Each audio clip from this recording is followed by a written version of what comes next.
राहत इंदौरी साहब का एक बहुत ही मकबूल और मशहूर शेर है, वो ये कि लगेगी आग तो आएंगे घर कई जग में, यहाँ पर सिर्फ हमारा मकान थोड़ी।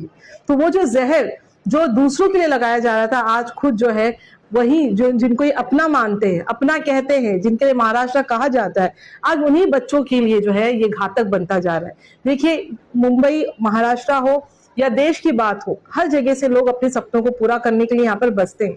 बसने के बाद अपने अपने हिसाब से लोग रहते हैं। मुंबई की अगर हम बात करें तो एक कॉस्मोपॉलिटन सिटी है। यहाँ पर भाषाओं का जो भी एक विवाद है वो अपने तक है।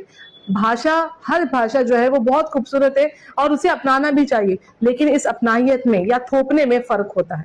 आज आपके थोपने की वजह से, उस नफरतों की वजह से आज छोटे छोटे मासूम बच्चों तक वो नफरत का जहर भरता जा रहा है। उनके लिए वो जहर इतना घातक हो रहा है कि या तो उनको लोग जो है वो मारते हैं या वो खुद सुसाइड कमिट कर लेते हैं। तो दोनों तरीके से मासूम मर रहे हैं। वो सियासत के घरों में आग नहीं लग रही, ये घर जो है वो आम आदमियों के घरों में लग रही है। अभी हाल ही में आंध्र प्रदेश में एक बड़ा जो एक सम्मेलन हुआ, जिसमें विश्व सुंदरी ऐश्वर्या राय ने एक बयान दिया।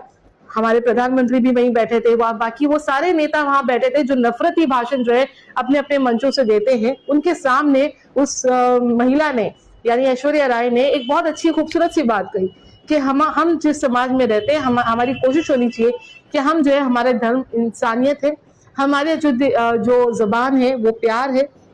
तो जिस जबान को वो प्यार बोल रही है और जिस कास्ट को वो इंसानियत बोल रही है, तो एक कितना बड़ा पैगाम था, एक तमाचा था उन सभी नफरती लोगों के मुंह पर कि एक महिला जो है इतनी हिम्मत करती है लोगों के सामने आकर, जहां नफरत जो इतनी तरीके से फैलाई जा रही है, जहां इतना ध्रुवीकरण की बात हो रही है, जहां हिंदू मुस्लिम पे बात हो रही है, वहां उन्होंने कहा कि हमें भगवान दिखाई तो नहीं देते, भगवान सभी जगह है और सबसे बेहतरीन जो धर्म है वो इंसानियत है, सबसे प्यारी जबान जो है वो प्यार की जबान है। तो ऐसे मैसेज हमारे लोग दे रहे हैं, लेकिन जब बात आती है सियासत की, या मैं कहूँ सस्ती सियासत की, तो वहां पर हमारे नेता जो है इस तरीके के अपशब्द करके, इस तरीके से नफरती बयान करके हमारे पूरे माहौल को खराब कर रहे हैं। अर्नव की हत्या, या अर्नव ने जिस तरीके से आत्महत्या की, किसी को खुशी नहीं होती आत्महत्या करने पे। एक 19 साल का बच्चा था, सपने थे, सपना पूरा करना चाहता था, पढ़ाई करना चाहता था, अपने देश में पूरी इज्जत के साथ, पूरे सम्मान के साथ जीना चाहता था। क्या बीत रही होगी आज उनके माँ बाप को जब उसकी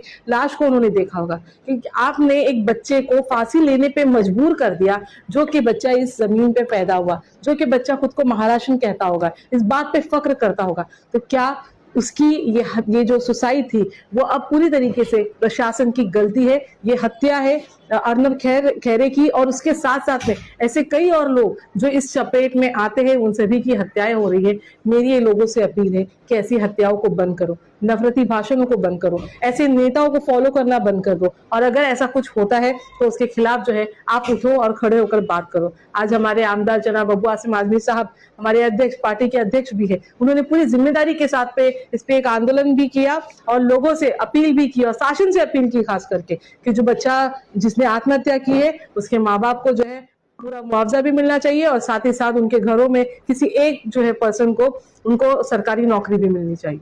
सही, एक बात है, आपको जबान जो है, या आप जो मराठी भाषा बोल रहे हैं, इसका मयार अपने आप में बहुत बड़ा है। आपको ये लगता है कि शायद 4 लोग नहीं बोलेंगे जिसके से मराठी भाषा खत्म हो जाएगी, नहीं, ऐसा नहीं है। हर भाषा की अपनी एक मयार है, उसका अपने एक अस्तित्व है। वो अस्तित्व कभी खत्म नहीं होगा जब तक मराठी बोलने वाले जिंदा है।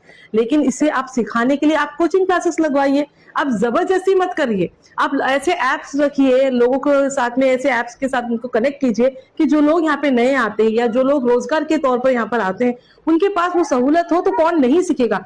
हर इंसान जो है भाषा सीखने में हमेशा अपने आप को आगे करेगा, जब बात उसकी रोजी रोटी पर हो तो वो और सीखेगा। लेकिन डराकर, धमकाकर और शासन का गलत उपयोग करके अगर ये लोग इस तरीके से कर रहे हैं, तो इससे सिर्फ और सिर्फ नफरत बढ़ेगी मराठी के लिए। मराठी को प्यार करने वाला हर हिंदुस्तानी जो है उसे प्यार से सीखना चाहेगा, आपकी नफरत से, आपकी दबंगाई से नहीं सीखेगा। मराठी सिखाना है तो मैं सभी पार्टियों को बोलूंगी, वो पार्टी जो ठेकेदार बनते हैं ना मराठी भाषा को लेकर, आपकी जिम्मेदारी बनती है सबसे पहले कि लोगों तक उस भाषा की आसानियां पैदा करें। आप कोचिंग क्लासेस के सेंटर्स खोलिए, नहीं है तो हर स्कूलों से बात कीजिए, स्कूल्स अपने तौर पर जो है आपके साथ कोऑर्डिनेट करेंगे, कोऑपरेट करेंगे कि कोचिंग क्लासेस हर एक एरिया में शुरू की जाए। आप छोटे छोटे पैम्पलेट्स जो है बेसिक मराठी के वो बांटिए। आप हर दुकान में जाकर आप जो डरा कर पूछते हो कि मराठी आती है कि नहीं, तो आप उसकी जगह आप प्यार से पूछिए, ये किताब है, इसे पढ़िए, इसे आप मराठी 1 महीने में सीखिए।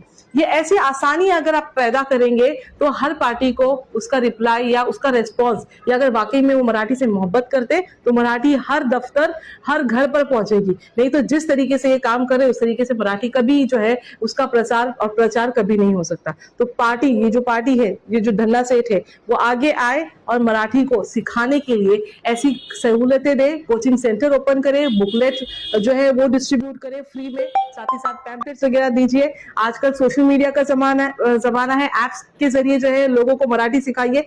ये तरीकों से जो है मराठी से मोहब्बत बढ़ेगी। जो आप कर रहे हैं उससे सिर्फ और सिर्फ नफरत ही पैदा होगी।